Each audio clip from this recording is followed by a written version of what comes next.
अस्सलाम अलैकुम।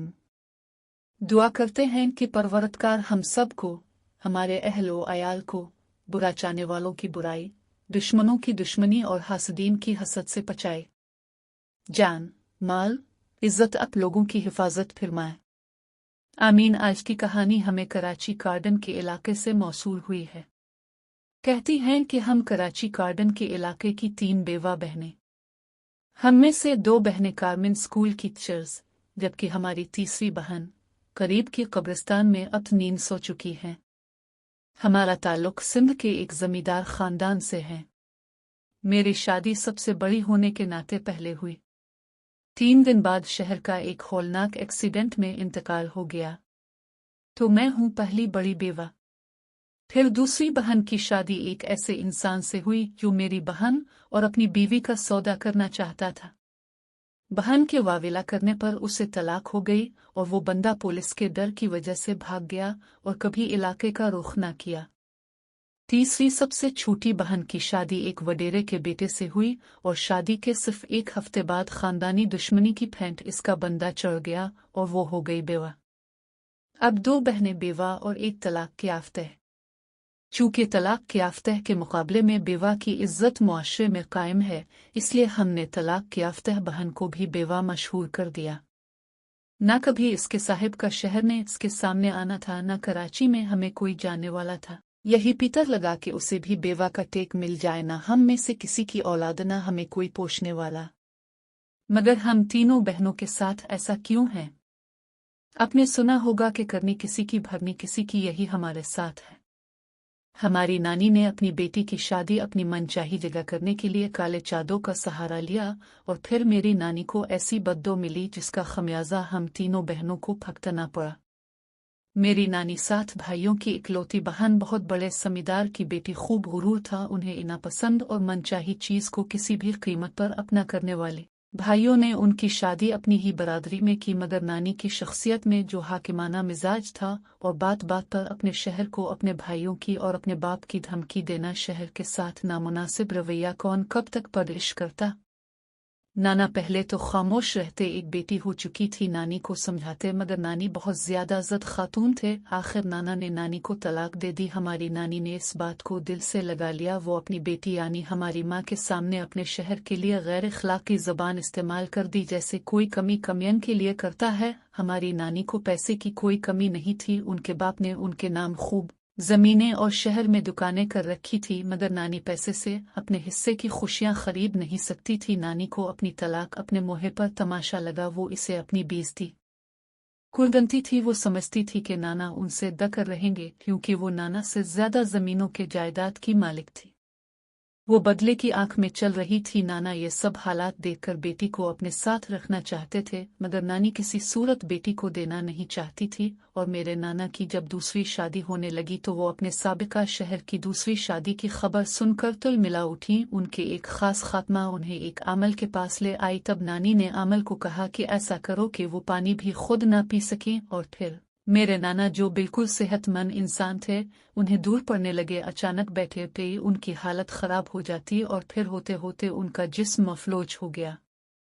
और यही हुआ कि वो पानी भी खुद नहीं पी सकते थे, मोहताज हो गए हमेशा हमेशा के लिए। तब नानी उनके पास गई थी और खूब हिस्सी थी उनकी हालत देखकर और कहने लगे, अपनी बैठ चाहिए मांगो, दूसरी शादी करोगे, देखती हूँ कि कौन तुम्हें देता है अपनी लड़की। और मेरे नाना खून के आंसू रोते थे। उन्हें सबसे ज्यादा अपनी इकलौती बेटी की फिक्र थी, खून था उनका आखिर वो और यूं नाना हमेशा के लिए बिस्तर पर जा लगे। सुना था अक्सर वो अंधेरे में मुश्किल से अपनी बेटी यानी हमारी माँ का नाम लिया करते थे, इसे पुकारने की कोशिश करते थे। वो कहते थे कि कोई उनकी टांगों पर हथौड़े बरसाता है, जिसका दर्द वो महसूस करते थे। वो तन्हाई में रोया करते थे। उनकी दर्दनाक आवाज़ें गौंशत्ता थीं, मगर वो अल्फाज अदा नहीं कर पाते थे। दूसरी तरफ नानी ने अपने हर काम के लिए अमल का सहारा लेना शुरू कर दिया। नानी को नाना के बड़े भाई की बीवी से एक पीर था। नानी नाना के खानदान के हर फर्द को अपनी तलाक का जिम्मेदार समझती थी। नाना के बड़े भाई के 2 बेटे थे, दोनों पढ़ने लिखने शहर गए हुए थे। नाना की बड़ी भावज बहुत सिलशी हुई, समझदार, दीनदार और सीधी सादी खातून थी। उनका जुर्म ये था कि उन्होंने नाना को तलाक देते वक्त समझाया नहीं था। नानी का जब भी अपने इलाके में उनसे आमना सामना होता वो बड़ी हकरत से उन्हें देखा करती थी। यूं होते होते नानी की बेटी जवान हो गई। अब नानी के भाई जो पहले सद फिरई कहते ना थकते थे, वक्त गुजरने के साथ साथ सब अपने मामलात में मसरूफ हो गए। यूं अब नानी की सोच का महवर सिर्फ और सिर्फ उनकी बेटी थी, जिसकी शादी वो किसी हमप्ला खानदान में करना चाहती थी। मगर मुश्किल ये था कि रिश्ता नहीं था। फिर नानी की खुद अपनी मनफी सोच की वजह से लोग उनसे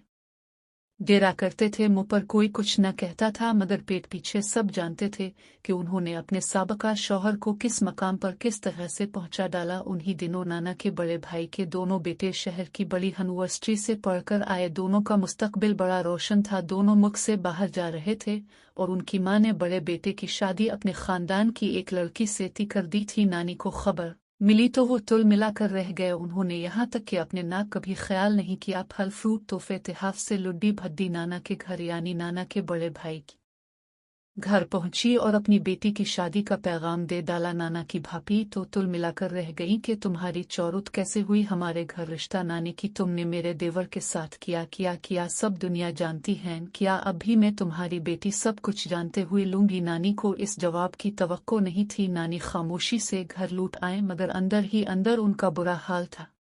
उन्हें कोई और लड़का नाना के भतीजे के आगे भाता नहीं था। नानी फिर पहुंची इस अमल के पास, मुद्दा पियून हुआ और फिर असर ये हुआ कि जिस दिन नाना के भतीजे की बारात जाना थी, एक गाड़ी में लड़का, इसका भाई, नाना के भाई और भाभी सवार थे। एक गांव से दूसरे गांव जाना थी बारात और ऐसा कार एक्सीडेंट हुआ जिसमें न गाड़ी को ज्यादा नुकसान पहुंचा न ही किसी और को खराश तक आई, मगर नाना की भाभी इस दुनिया से कूचे कर गए। न जिस्म पर कोई चोट का निशान, न कहीं से खून निकला। डॉक्टर के मुताबिक हार्ट फेल हुआ था। जब ये खबर गांव पहुंची, नानी ने पूरे गांव में अपने खात्माओं के जरिए मशहूर करवा दिया कि लड़की मनहूस है। हालात कुछ इस तरह के कर दिए कि सब होनक रह गए। उनके तीसरे वाले दिन नानी खुद गई कल पढ़ने। नाना से उनके भाई से अफसोस किया और अगली सुबह अपनी बेटी का पैगाम लेकर फिर पहुंच गए कि मैं चाहती यही थी कि मेरी बेटी आपके घर आए, इसके सर पर हाथ रखें। आप ही का खून है। लड़के के निकाह का दिन मुकर्रर था और मैं चाहती हूँ कि नेक काम में देर न होने का संत है,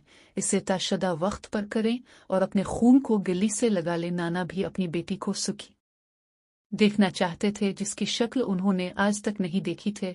और क्या दिमागों को कंट्रोल किया गया था कि उधर हाँ हुई और शाम में नानी ने अपनी बेटी का निकाह कर दिया नाना के भतीजे के साथ। गांव के लोग कहते थे कि इस दिन नानी का चेहरा देखने वाला था। पता नहीं आमल को कितने पैसे भरे थे। आमल का तो गांव में बड़ा घर तामीर होना शुरू हो गया था। सब जानते थे कि ये रिश्ता कैसे हुआ, मगर किसी की जबान से एक लफ्ज ना निकला।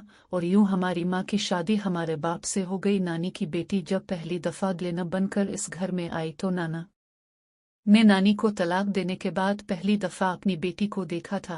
वो हिचकियों से रोते थे।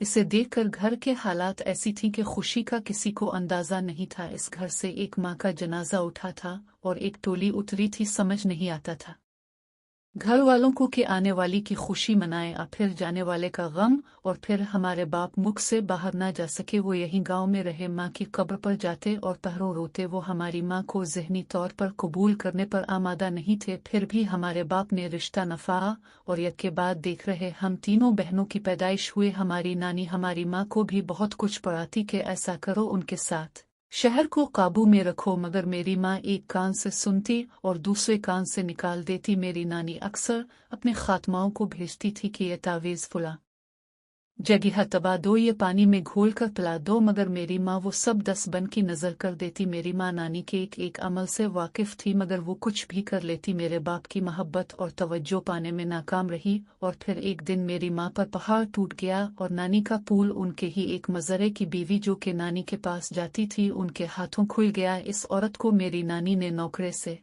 निकाल दिया और उसके शौहर की छोटी सी खल पर उसकी जमीन जब्त कर ली। वो औरत नानी और आमिल के तमाम मामलात जानती थी। इसने नाना के भाई और हमारे दादा को जाकर सब कुछ पिद्दा दिला। नाना की मुफलिसी, उनकी बुधिली, उनकी मफलूज, सब का सब किसी जिस्मानी बीमारी का सबब नहीं था। उन पर जिन्नात छोड़े गए थे और उन्हें जिंदगी भर की माताजी ज़ाहिरी बीमारी की सूरत में जादू के जरिए दी गई थी। मेरे दादा अपने भाई से बहुत मोहब्बत करते थे। जब उन्हें नाना के बारे में और अपनी बीवी की मौत के बारे में पता चला कि कैसे नानी ने अपनी बेटी कि शादी कराने के लिए तावीज़ रखवाए थे, जादू करके सबके दिमागों को बंद करा के अपनी मर्जी का फैसला कराया था। दादा के तो पैरों तले जमीन निकल गई। उन्होंने वो सब बातें जो खात्मा ने उन्हें बताई थी अपने बेटों को बता दी। दादा के दोनों बेटों ने इस अमल को पकड़कर मारपीट कर सब कुछ इससे उगलवा लिया। इस अमल समेत वो नानी के घर पहुंचे। नानी के सामने सबूत मौजूद थे, इनकार की कोई गुंजाइश नहीं थी, मगर हमारी नानी की जहर उगलती जबान ने दादा के गुस्से को हुआ दी। नानी ने कहा कि तुम लोगों ने मेरा कब साथ दिया जब तुम्हारा भाई मुझे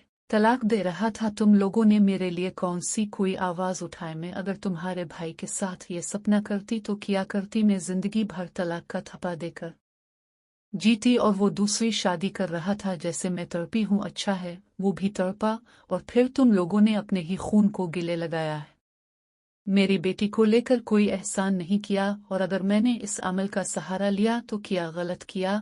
और मेरे दादा का गुस्से से बुरा हाल। दादा बोले, तुमने मेरी बीवी को मरवाया, तावीज़ दबाए, ये जुर्म नहीं तो किया है? तुमने कत्ल किया है, तुम्हें अल्लाह पूछेगा। भला ऐसे रिश्ते होते हैं? अरे रिश्ते तो मोहब्बतों से किया जाते हैं, रिश्ते की बुनियाद तो सच पर होती है। ऐसे रिश्ते कभी पिंक नहीं पाते जो मुकरो फेब और चालों की बुनियाद पर किया जाए। तुम जैसी औरत ने हमारे घर में, हमारी जिंदगी में तूफान बर्पा किए। हमारे जीते जागते भाई को उम्र भर की लाचारी और मोहताजी दी। और फिर दादा ने आसमान तले अपनी छेवली उठाकर नानी को बद्दुआ दी कि मेरी बद्दुआ है कि तुम्हारे खानदान में कोई मर्द बन अपना सके। तुम्हारी बेटी हमारे घर है, तुम्हारे अमाल की सजा हम उसे नहीं देंगे। अगर अब तुम उसका चेहरा नहीं देखोगी, दरसोगी तुम उसकी शक्ल देखने को। और अब अगर हमें शक हुआ कि तुमने जरा कुछ हमारे लिए किया है तो नुकसान तुम्हारी बेटी उठाएगी। और उसके बाद हमारी नानी ने हमारी माँ की शक्ल नहीं देखी, मगर हमारे बाप ने फिर हमारी माँ से ला ताल्लुक की बर्त ले। वो कहते थी कि तुम्हें देखता हूँ तो तुम्हारी माँ की साजिशें, इसके गंदे अमल मेरी आंखों के सामने घूमते हैं।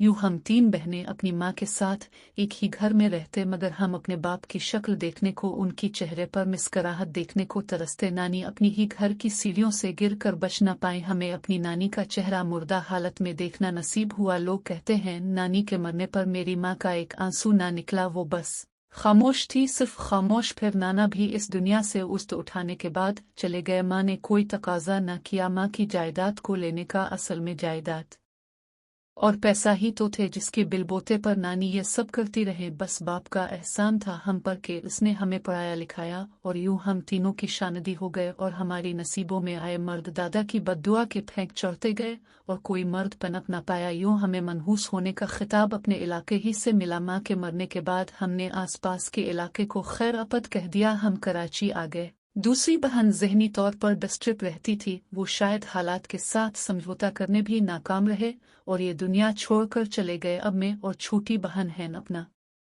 कमाते हैं, अपना खाते हैं, बहुत अच्छा गुजारा होता है। लेकिन हमारे अपने पैसों पर ना हम बाप की जायदाद से कुछ मांगते हैं, ना नानी की जायदाद हमें चाहिए। हमारे बाप भी जिंदा हैं, मगर वो हमसे कोई ताल्लुक रखना पसंद नहीं करते और हम भी उनकी ज़हनी हालत को समझते हैं, इसीलिए उनकी सुकून की खातिर उनसे दूर रहते हैं। थैंक यू सो मच आपके एक तैयारीफानग एक्सपीरियंस को हमारे साथ शेयर करने का। मेरी दुआ है कि परवरदगार आपकी ज़िंदगियों में सुकून दे, आमीन। आखिर में अब सबसे हमेशा की तरह हम्बल रिक्वेस्ट की कहानी अगर आपको पसंद आई हो तो स्टोरी को लाइक करना मत भूली। कमेंट करके हमें ज़रूर बताएं कि आप हमें किस शहर से सुन रहे हैं। फ्रेंड्स एंड फैमिली में शेयर करना तो बिल्कुल अपने नहीं भूलना, और अगर चैनल पर नए हैं तो कानग्लेस से सब्सक्राइब कर दीजिए। आपकी सपोर्ट की हमेशा ही से मुझे ज़रूरत है। Thank you so much.